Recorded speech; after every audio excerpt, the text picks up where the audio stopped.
আর একটি ফ্লিপকার্ট থেকে একটি ডেলিভারি পেয়েছি, দেখো আনবক্সিং করছি তোমাদের। এই দেখো প্রথমে একটা কর্ড দিয়েছে,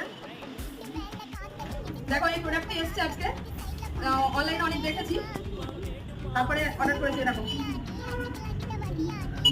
এইভাবে কিন্তু রোল করা যায় জিনিসটাকে, আবার এইভাবেও করা যায়। এটা সেলফি স্টিক হিসাবেও ব্যবহার করা যায়। এই যে আবার এখানে একটা ছোট রিমোটও আছে, ছবিও তোলা যায় এতে। হ্যালো গাইস, ব্লগও করা যাবে, আবার গানও গাওয়া যাবে না, জোকস পার্ট। তো গান গাওয়া যাবে না, তবে এটাতে ব্লগ করা যাবে, সেলফিও তোলা যাবে। এবার দেখো আরেকটাও এর ফিচার রয়েছে, আমরা যদি কারো স্ট্যান্ড না থাকে ভিডিও করার সময়, তো এইভাবে